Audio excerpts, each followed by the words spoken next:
राम राम राम हरे हरे, हरे कृष्ण कृष्ण कृष्ण हरे हरे.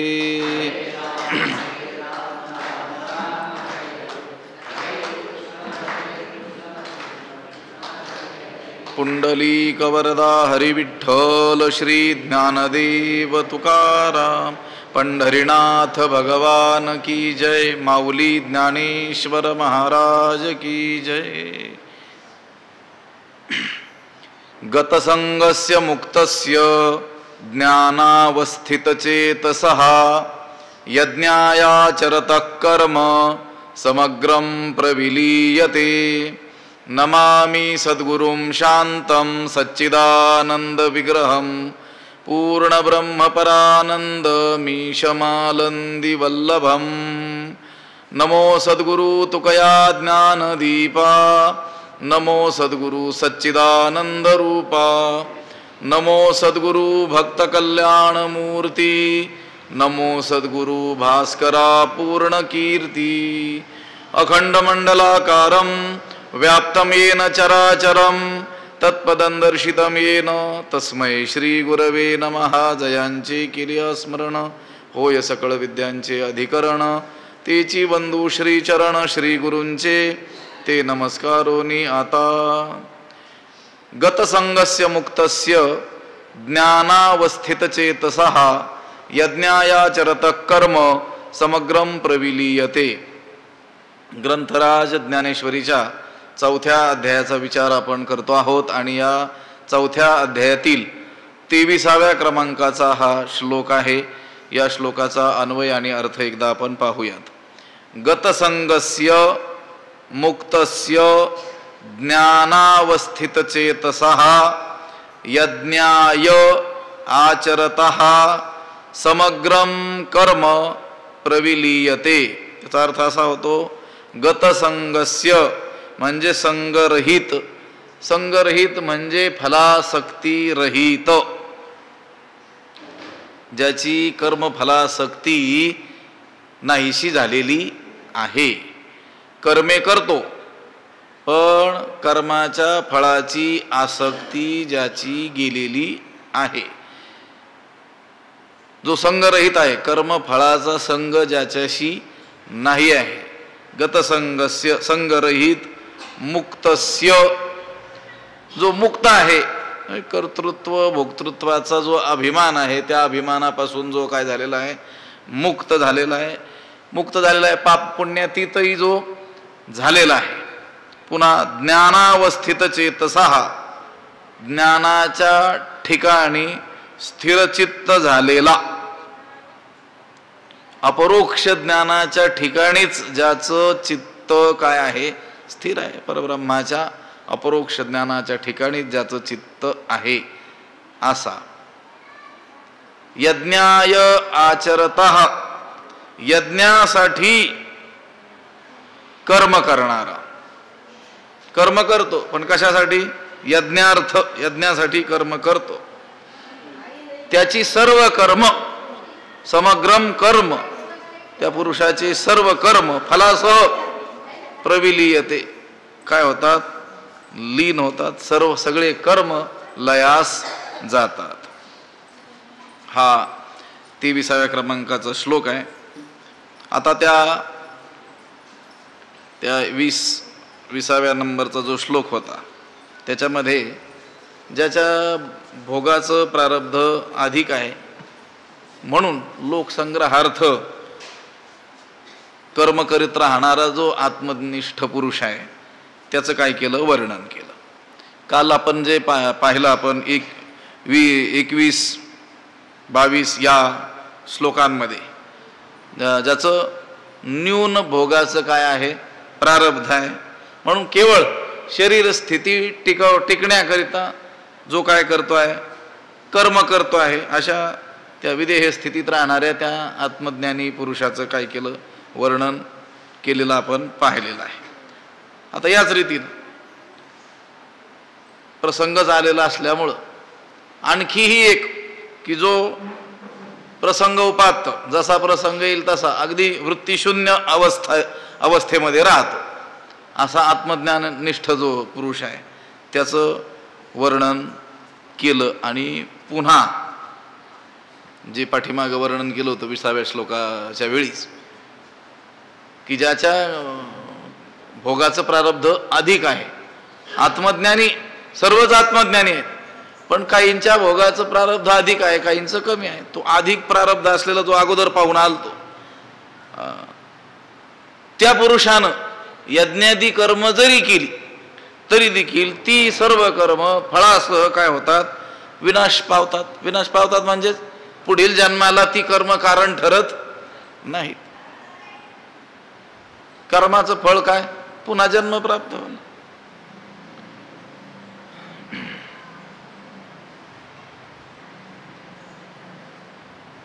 शास्त्रामध्ये असं सांगितलेलं आहे, हे प्राणी जन्माला येतात कशा करता, जन्माला येऊन काय करतात, कर्म करतात, आणि कर्माचं फळ म्हणून पुन्हा जन्म भोगतात म्हटले. ते सांगत असतात आमचे आळंदीचे महाराज. काही आडनाव असतात लोकांचं, कर मर कर. जन्माला आला की काय कर, कर्म कर, पुन्हा मर, पुन्हा त्या जन्म कर्माचं फळ म्हणून जन्म प्राप्त होईल, त्याच्यातही पुन्हा काय कर, कर्म कर. कुर्वते कर्म भोगाय कर्म कर्तुंच भुंजते. कर्म करायचं, त्याचं फळ म्हणून पुन्हा जन्म प्राप्त होईल. ते जन्म प्राप्त झालं की त्या जन्मात पुन्हा काय करायचं, कर्म करायचं. जन्माला कारण काय आहे, ते कर्म. ते कर्मच ह्या पुरुषाचं काय होतं, विनाश पावतं. फळासह समग्रम कर्म प्रविलीयते. त्या पुरुषाचं कर्म फळासह काय होतं, नष्ट होतं. पण कोण्या पुरुषाचं, गतसंगस्य, ज्याची कर्म फलासक्ती गेलेली आहे. मुक्तस्य, जो काय आहे, मुक्त आहे, पाप पुण्यातीत जो झालेला आहे. कर्तृत्व भोक्तृत्वाचा अभिमान ज्याच्या ठाई राहिलेला नाही आहे. ज्ञानावस्थित चेतसा, हा ज्याचं चित्त कुठं आहे, ज्ञानामध्ये. कोणतं ज्ञान, अपरोक्ष ज्ञान, परब्रह्माच्या अपरोक्ष ज्ञानामध्येच ज्याचं चित्त काय आहे, लीन आहे, स्थिर आहे. आणि असं असूनही कर्मे करतोय, पण कशासाठी, यज्ञाय, यज्ञार्थ सांगितलं की नाही तिसऱ्या अध्यायात, यज्ञार्थात कर्मणोन्यत्र लोकोयम कर्मबंधना. अयम लोक हा कर्मबंधना, हा लोको कर्मे बांधिला ज्ञानवर म्हणतात. हा लोक, हे सगळे जीव कर्मानं काय झालेले आहेत, बांधले गेलेले आहेत. कोणती कर्मबंधनाला कारण ठरतात, यज्ञार्थात कर्मण हा अन्यत्र, यज्ञासाठी आचरलेली सोडून बाकीची सगळी कर्म. यज्ञाकडं कर्म म्हणून जर बघण्याची दृष्टी असेल तर ती कर्मे बाधक होत नाहीत. पण माणसं काय यज्ञ म्हणून थोडीच कर्मे करतात. आपलं जेवण भोजन रूपी सामान्य कर्म सुद्धा, आपण तो श्लोक आहे मराठीमध्ये, उदर भरण नोहे जाणीजे यज्ञ कर्म. जेवणासारखं एक कर्म देखील तेही काय आहे, यज्ञच आहे. हे चालणं बोलणं फिरणं जे जे काही करणं ते काय होऊ शकतं, यज्ञ होऊ शकतं. असं यज्ञार्थ जो काय करतो आहे, कर्म आचरतो आहे, त्या पुरुषाचं कर्म फळासह काय होतं, नष्ट होतं. समग्रम, संपूर्ण कर्म फळासह सर्व कर्म नष्ट होतं. ते म्हणजे उत्तर जन्माला कारण ठरत नाही, पुढील जन्माला त्याची कर्मे कारण ठरत नाहीत. तो देह संगे तरी असे, परी चैतन्यासारिखा दिसे, पाहता परब्रह्माचे निकसे, चोखाळू भला. त्याच्यावर ज्ञानोबा राहिली भाष्य करता. तो देह संगे तरी असे, परी चैतन्यासारिखा दिसे, परब्रह्माचे निकसे, पाहता भला चोखाळू. तो महात्मा देह संगे तरी असे, देहाशी संबद्ध तर असतो, देहधारी तो आपल्याला दिसतो, देहधारी तो असतो. तुम्ही आम्ही जसा देह धारण केलेला आहे तसा त्यानंही काय केलेला आहे, देह धारण केलेला आहे. परी चैतन्यासारखा दिसे, पण चैतन्यासारखा म्हणजे परमार्थतः असंग निरुपाधिक तो दिसतो. लक्षात आलं का? तो देहधारीच असतो, परंतु कसा असतो तो? चैतन्यासारिखा. बर, परब्रह्माचे कसे पाहता? परब्रह्माच्या कसोटीनं जर पाहिलं, म्हणजे परब्रह्माशी त्याची तुलना करून जर पाहिलं तर तो कसा दिसतो? तो परब्रह्मासारखाच भला चोखाळू, अत्यंत चोखाळू म्हणजे शुद्ध, अत्यंत शुद्ध असा असतो. असतो कसा? देहधारीच. तुम्ही आम्ही जसे देहधारी आहोत तसा तो काय आहे? देहधारीच आहे. पण आपण देह धारण केला आणि त्या देहाशीच काय केलं? तादात्म्य केलं. तो त्या देहात राहतो, परंतु त्या देहाविषयी भक्तायशी जाण्याची देही उदास वृत्तीनं राहत असतो. आणि आपण मात्र देहच मी अशा बुद्धीनं त्या देहात राहतो आणि त्या देहाचे सुख दुःख हे माझेच सुख दुःख, देहाचा जन्म मृत्यू हा माझाच जन्म मृत्यू असं समजून काय राहतो? दुःखी राहत असतो. तो देह संगे तरी असे, तो देहधारी तर असतो, परी चैतन्यासारखा दिसे. पण चैतन्यासारखा दिसतो. चैतन्यासारखा म्हणजे चैतन्य जसं कसं आहे? परमार्थता असंग आहे, निर्विकार आहे, निरुपाधिक आहे, असा तो असतो. आणि परब्रह्माचे कसे पाहता? परब्रह्माशी तुलना जर करून त्याची पाहिली, परब्रह्माची कसोटी जर त्याला लावली, परब्रह्माच्या कसाला लावून जर पाहिलं तर तो कसा दिसतो? भला चोखाळू, चांगला शुद्ध दिसतो. तो देहसंगे तरी असे. देहसंगे शरीर संबंधानं शरीराबरोबर तो असतो, शरीरात असतो, पण शरीराशी संबंधित नसतो. देहसंगे म्हणजे देहा त्या शरीरात असतो, पण त्याचा संग म्हणजे त्याची आसक्ती नाही ठेवत. हे पहा, सर्वत्र काय आहे? आकाश आहे. आता हा मठ आहे, त्या मठातही आकाश आहे, याला मठाकाश म्हणतात. घट जर घेतला तर त्या घटातल्या आकाशाला काय संज्ञा आली? घट. वस्तुतः ते महाआकाशापासून काही भिन्न नाही आहे, तर त्याला ठीक आहे संज्ञा आली त्या उपाधीमुळं. तो जो भेद आहे महाआकाश आणि घटाकाशात आकाशातला, तो भेद कोणता आहे? औपाधिक भेद आहे. पारमार्थिक भेद आहे का? वस्तुतः भेद आहे का? नाही. फक्त त्याला काय पडलं? नाव. त्या आकाशाला, तेवढ्या आकाशाच्या भागाला घटाकाश नाव पडलेलं आहे. आता त्या घटाकाशाला महाआकाशामध्ये जर मिळून जायचं असेल तर काय करावं लागतं? त्याला काय करावं लागत नाही. त्या घटाच्या उपाधीमुळं फक्त ते काय होतं? वेगळं दिसतं, एवढंच आहे. ज्ञानवाराय म्हणतात, आणि हा गा घटू जे वेळी फुटे ते वेळी तेथीचे आकाश लागे नीट वाटे, वाटा लागे तरी गगना भेटे, हिरवी चुके. प्रश्नचिन्ह तिथं घ्यायचं आपण. चुकतं का? ज्ञानवाराय म्हणतात, हे पहा अर्जुना, ज्यावेळेस तो घट भंग होतो, घट फुटतो, त्यावेळी त्या घटामधलं असलेलं आकाश जे आहे ते नीट वाटायला लागतं, आणि वाटायला लागल्यानंतर मग गगनाला भेटतं, नाहीतर मग त्याची आणि त्या गगनाची चुकामुक होते. असं आहे का? हिरवी चुके म्हणजे तिथं प्रश्नचिन्ह घ्यायचं आपण. ज्ञानोबराय म्हणतात, चुकतंय का? नाही. घटभंग झाला काय आणि घटभंग नाही झाला काय, ते काय आहे? महाआकाश स्वरूपच आहे, फक्त घटामुळे त्याला नाव काय पडलं? घटाकाश काय पडलं? नाव पडलं. वास्तविक पाहिलं तर घटाकाश ही काय आहे? फक्त कल्पना मात्र आहे. कल्पना केली की हे घटातलं आकाश घटाकाश, मठातलं आकाश मठाकाश. खरं तर ते काय आहे? महाआकाशच आहे. पाहे पा ऐसे हन आहे की तो आकारोची म्हणू जाय, येर गगन ते गगनीची आहे, घटत्वाही आधी.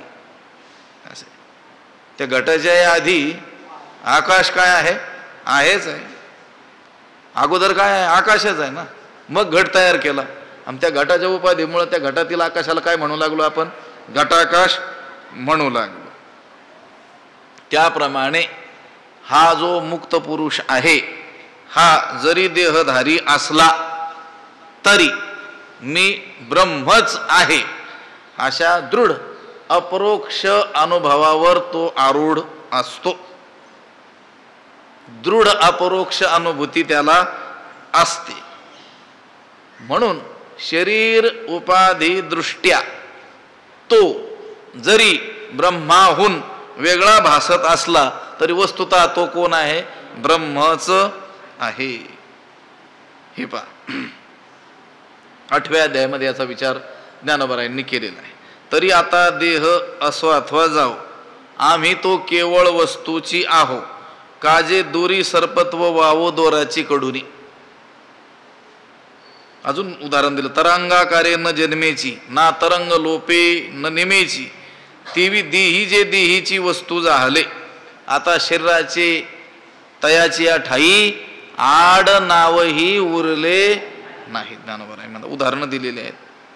त्या दिवशी सांगितलं होतं मी या वेदांतामध्ये जे प्रसिद्ध उदाहरणं आहेत, रज्जू आणि सर्प, दोरी आणि त्या दोरीवर काय भासला? साप भासला. त्या पुरुषाला त्या दोरीच्या ठिकाणी सर्प प्रतीती येत असते, भ्रमाण येत असते.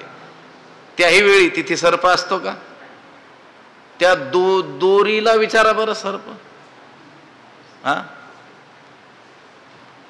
तिथे असते दोरीच. हा मनुष्य येतो, त्याला सर्पाचा भ्रम होतो, नंतर उजेड केला जातो, मग तो म्हणतो मला व्यर्थच भ्रम झाला. इथे काय होती? दोरीच होती. त्याला भ्रम होण्याच्या पूर्वी दोरीच होती. उजेड करून दाखवलं त्यावेळेसही काय आहे? दोरीच आहे. ज्या वेळेस त्याला सर्प भासत होता त्याही वेळेस काय होती? तिथे दोरीच होती. ह्याला भ्रम झाला होता त्या दोरीच्या अज्ञानामुळं त्या पुरुषाला. पण दोरीला विचारा बरं. त्या दोरीला विचारलं, तू अशी पडलेली होती, तू दोरी आहेस हे मला कळालं नाही, म्हणून मला सर्पाचा काय झाला? भ्रम झाला. नंतर तो एक सद्गृहस्थ आला, त्याने उजेड करून दाखवलं आणि नंतर मग मला कळालं की तू दोरीच आहे. ती दोरी काय म्हणेल? तुला भ्रम कधी झाला हे मला ठाऊक नाही. त्या दोरीकडून जर पाहिलं तर सर्पत्व काय आहे? मिथ्याच आहे, वावच आहे. तर तसं ते म्हणतात, देह असो अथवा जाओ आम्ही तो केवळ वस्तूची आहो. देह असो अथवा देह नसो आम्ही वस्तूची म्हणजे परब्रह्म स्वरूपच आहोत. घट असो अथवा घट नसो महाकाश आहेच आहे. घटानं काय झालं? त्या महाकाशालाच फक्त घटाकाश काय आली? संज्ञा आली. तसं देह असण्यानं काय झालं? फक्त त्याला मनुष्य म्हणू लागले, जीव म्हणू लागले. ते म्हणतात देह असो की नसो आम्ही कोण आहोत? वस्तूची आहोत. हे पहा, तरंगाकारे न जन्मेची न तरंग लोपे न निमेची. तर पाण्यावर तरंग निर्माण झाला किंवा तो तरंग लोपला तरी पाणी तिथे आहेच आहे. अगदी त्याचप्रमाणे ती जी देहीची वस्तू झाली त्याप्रमाणे देहात असतानाच ते काय झाले? वस्तुरूप झाले, म्हणजे परब्रह्म स्वरूपाशी एकरूप झाले. एकरूप झाले म्हणजे एकरूप पहिलेच आहेत. त्यांनी ते ऐक्य काय केलं? जाणलं. देहाच्या ठाई त्यांची किंचितही अहंता नसते. त्यांची सर्व अहंता कुठे आहे? परब्रह्म स्वरूपाच्या ठिकाणी आहे. म्हणून तो देह संगे तरी असे तो महात्मा, तो देहधारी तर असतो, परी चैतन्यासारखा दिसे, पण परमार्थतः चैतन्यासारखा म्हणजे तो असंग निर्विकार निरुपाधिक असतो. पाहता परब्रह्माचे नि कसे चोखाळू भला. परब्रह्माचे नि कसे पाहता? परब्रह्माच्या कसाला लावून पाहिलं असता तो भला चोखाळू म्हणजे चांगला कसा दिसतो? शुद्ध दिसतो. परब्रह्माचे नि कसे म्हणजे कसोटी, तुलना. परमात्मा हा जसा गुणातीत आहे, अजन्म आहे, अकर्ता आहे, व्यापक आहे, सच्चिदानंद रूप आहे, तसाच बोध या ज्ञानीपुरुषाच्या ठिकाणी असल्यामुळं तो काय आहे? परब्रह्म स्वरूपच आहे. परब्रह्माच्या कसाला लावून पाहिलं तर कसोटीला. तुकोबरायांच्या आरतीत म्हणतात की नाही, तुकिता तुलणीसी ब्रह्म तुकासी आले. ब्रह्म तुकासी आले. तुकी तुकला तुका. तुकोबराय देखील म्हणतात तुका तुकाशी तुकला तुका तुका होणी निराळा. पाहता परब्रह्माचे नि कसे चोखाळू भला. कस म्हणजे कसोटीनं जर त्याची तुलना कशाशी केली, परब्रह्माशी जर करून पाहिली, परब्रह्माच्या कसाला लावून जर पाहिलं, तर तो भला चोखाळू दिसे, चांगला काय होतो, शुद्ध दिसतो. हे पहा, तेवी आम्हा तया परस्परे, केवळ नामाचीच अंतरे, वाचूनी आतुवट वस्तू विचारे, मी तेची ते. ते म्हणतात, भगवंत म्हणतो जे भक्त आहेत त्यांच्यात आणि माझ्यामध्ये, आमच्या परस्परामध्ये जे अंतर आहे, भेद आहे, कसा आहे, बाहेरून भेद आहे. आणि बाहेरून जो भेद आहे तो कसा आहे, केवळ नामाचीच अंतर आहे. त्याचं नाव वेगळं आहे आणि माझं नाव काय आहे, वेगळं आहे. एवढाच त्याच्यात आणि आमच्यात काय आहे, त्यांच्यात आणि आमच्यात काय आहे, भेद आहे. कोण म्हणतो, भगवंत म्हणतो आहे. वाचोनी एरवी तसा जर आतुवट वस्तू विचारे, जर त्या स्वरूपात हा जर विचार केला, तर मी तेची ते, मी तेच आहेत आणि तेच मी आहेत.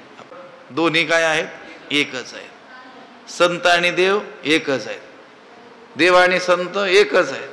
केवळ देव आणि संत, संत आणि देव एवढेच एक नाहीत, तर तुम्ही आणि देव, आम्ही आणि तुम्ही, आम्ही आणि देव, हे कोण आहेत, एकच आहेत. हे जाणायचं बाकी आहे फक्त, बाकी काय आहे तेच आहे. असं आहे. तत्वमसी विद्या ब्रह्मानंदी सांग, तेची झाला अंगे तुका. आता तुकोबार आहे म्हणतात. मग त्या परब्रह्माशी जर तुलना करून पाहिली, तर हा ज्ञानी महात्मा देखील केवढा दिसतो, तेवढाच, तितकाच शुद्ध म्हणजे तोच परब्रह्म स्वरूपच आहे. पाहता परब्रह्माचे ने कसे चोखाळू भला,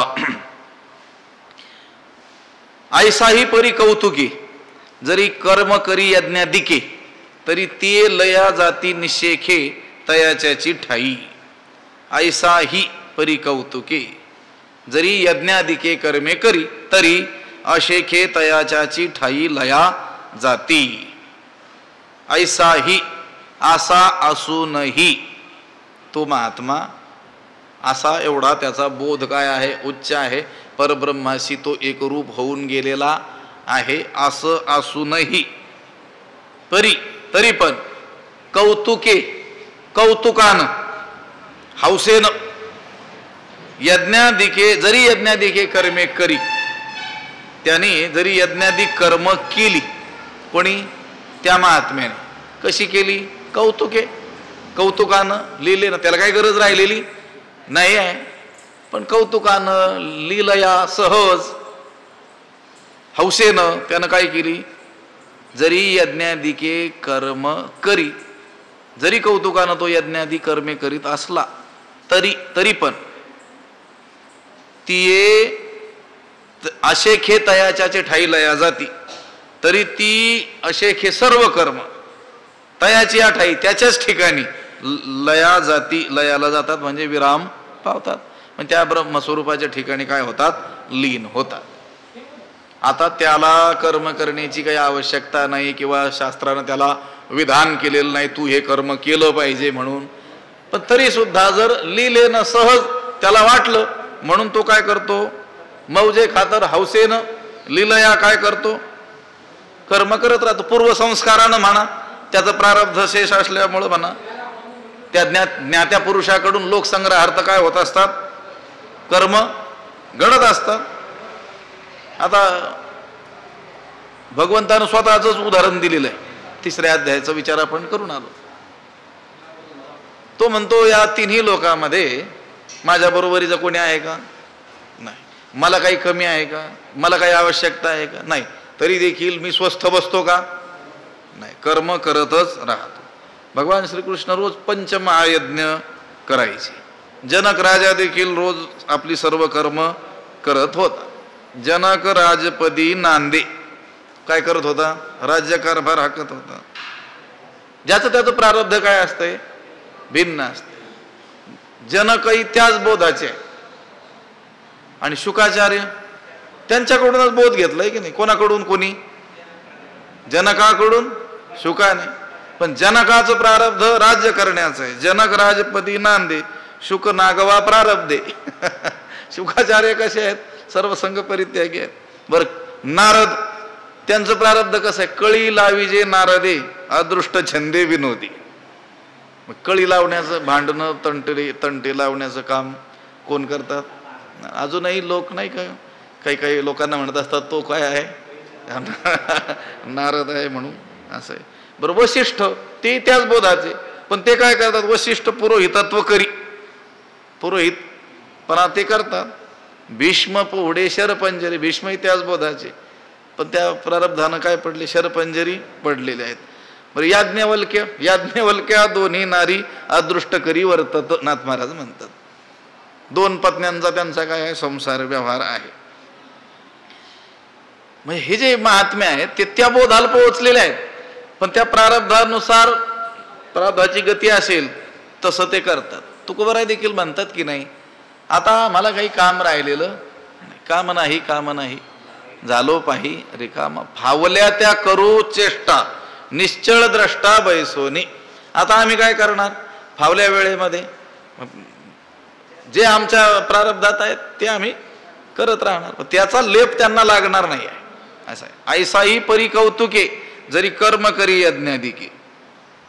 पण जरी यज्ञादिके कर्मे तो कौतुकानं करत असला तरी देखील ती लया जाती निश्चेखे तयाच्याची ठाई.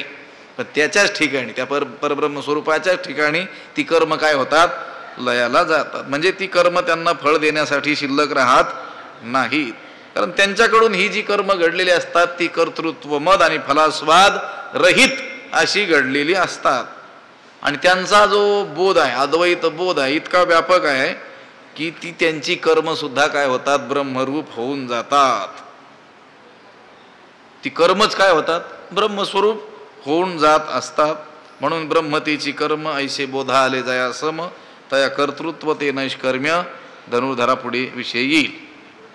त्याची जे सर्व कर्म असतात ती संकल्प रहित असतात. ती कर्म करत असताना तो काही विशिष्ट संकल्प, अमुक फळासाठी मी करतो आहे असा काही संकल्प त्याच्या मनामध्ये नसतो. म्हणून ती त्याच्या ठिकाणीच लयाला जात असतात. ब्रह्मस्वरूपाची कर्मे ब्रह्मरूप विरहित संकल्प होती जाती, तुकोबारायांनी म्हटलेलं आहे. जो ब्रह्मस्वरूपाशी ऐक्य पावलेला महात्मा आहे त्याच्याकडून घडणारी कर्म सुद्धा काय होऊन जातात? ब्रह्मरूपच होऊन जात असतात. तरी ती लया जाती निशेखे तयाच्याची ठाई. कशी लया जातात? तर पुढच्या उवीमध्ये दृष्टांतानं ते सांगितलेलं आहे ज्ञानोबराय. त्या परब्रह्म स्वरूपाशी ऐक्याला प्राप्त झालेला जो महात्मा, त्याच्याकडून कौतुकानं घडणारी यज्ञादी कर्मे त्याच्या ब्रह्मस्वरूपाच्या ठिकाणीच काय होतात? लयाला जातात. कशी लयाला जातात? उदाहरण सांगतात. आकाळीची आभरे जैशी, उर्मी वीण आकाशी, हरपती आपैशी उदयली सांती. जैशी आकाशी आकाळीची अभ्रे, उदयली सांती आपैशी उर्मी विन हरपती. जैशी आकाळीची अभ्रे, ज्याप्रमाणे आकाशामध्ये आकाळी आलेले जे ढग आहेत ते आले असताना काय होतात? आपोआप आपैशी हरपती, वर्षावा वाचून, पाऊस पाडल्या वाचून काय होतात? विरून जातात. कुठं? आकाशातली आकाशात. कुठं आलेले असतात ते? आकाशात. आणि विरून कुठं जातात? आकाशातच. कोणते? आकाळी आलेले. वसे ना वर्षे. वसे म्हणजे राहतही नाही आणि वर्षावही करत नाही, व्यर्थ असतं. कोणता आभाळ? आकाळी आलेलं आभाळ. अकाळ म्हणजे अयोग्य काळी, अयोग्य वेळी आलेलं जे आभाळ आहे. म्हणजे पावसाळ्या व्यतिरिक्त असलेला जो काळ, त्या काळात आलेलं जे आभाळ आहे ते अभ्र म्हणजे मेघ आहे, ढग आहेत. ते उर्मी वीण आकाशी, पाऊस पडण्याच्या जोमा वाचूनच काय होतात? विरून जातात. उर्मी म्हणजे लाट आल्या वाचून, म्हणजे वर्षाव न करता, जोर न करता. उदयली उत्पन्न झालेली, साती असता उत्पन्न झालेली असूनही ती काय होतात? हरपती म्हणजे काय होतात? नष्ट होतात, लीन होतात. वर्षा ऋतू सोडून इतर ऋतूमध्ये आकाशात जे ढग येत असतात ते वर्षाव न करता, वृष्टी न करता, पाऊस न पाडताच काय होतात, आकाशातच लीन होतात. जैसे का भ्रपटळ आकाशीचे, जैसे अवकाळी आभाळ, आळूमाळू सपातळ, विपाये आले केवळ वसे ना वर्षे. अवकाळी आलेलं, अकाळी आलेलं जे आभाळ आहे त्यांच्या मागं काय नसतो, जोर नसतो. म्हणून वारा आला की ते ढग देखील इतस्ततः काय होतात, पांगून जात असतात. त्याप्रमाणे आत्मज्ञानी पुरुष जो आहे त्याच्या ठिकाणी दृढ काय आहे, आत्मभाव आहे. म्हणून त्याच्या देहादी संघाताकडून जी कर्म होतात ती कर्म कर्तृत्व मद आणि फलासक्ती रहित होत असल्यामुळं ती आत्मभावातच काय होतात, विरून जात असतात, विलीन होतात. अकाळीची अभ्रे जैसी उर्मी विणा आकाशी, हरपती आपैशी उदयली शांती, तैसी विधिविधाने विहिते, जरी आचरे तो समजते, तरी ती ऐक्य भावे ऐक्या ते पावतीची गा. गा म्हणजे अरे अर्जुना, तैसी जरी तो समजते विहिते विधिविधाने आचरे, तरी ती ऐक्य भावे ऐक्या ते पावतीची गा. गा म्हणजे अरे अर्जुना, त्याप्रमाणे या दृष्टांतात सांगितल्या प्रमाणे जरी तो समजते, जरी तो समजत म्हणजे शास्त्राने सांगितलेली सर्व कर्म. बरं कशी, विहिते, विहित कर्म. बरं कशी आचरतो, विधिविधाने, विधिविधान पूर्वक आचरत असला तो महात्मा शास्त्रानं सांगितलेली विहित असलेली यज्ञादी समस्त कर्म विधीपूर्वक जरी काय करत असला, आचरत असला, तरी पण ती त्याच्या ठिकाणी ऐक्य भावे ऐक्य भावनेमुळं त्याची परमात्मा स्वरूपाशी माझं काय आहे, ऐक्य आहे, अशी दृढ काय आहे, भावना आहे. म्हणून ती त्या ऐक्य भावनेमुळं ऐक्य भावे ऐक्या ते पावतीची, ऐक्यालाच मिळतात म्हणजे काय होतात, लय पावतात. तैशी विधिविधाने विहिते, त्याप्रमाणे वेदात सांगितलेली वर्णाश्रम विहित नित्य नैमित्तिक जी कर्म आहेत ती विधी आणि यज्ञादी कर्माची जी विधानं आहेत यथाशास्त्र जरी तो सांगोपांग करीत असला तरी त्याचा आत्मैक्य भाव असल्यामुळं ती ऐक्यालाच काय होतात, प्राप्त होतात. विहिते म्हणजे योग्य कर्म. तो आता ब्रह्मस्वरूपाशी एकत्वाला प्राप्त झालेला आहे, त्याला आता काही पापपुण्य लागत नाही म्हणून मग काय तो निषिद्ध कर्म करायला प्रवृत्त होईल का?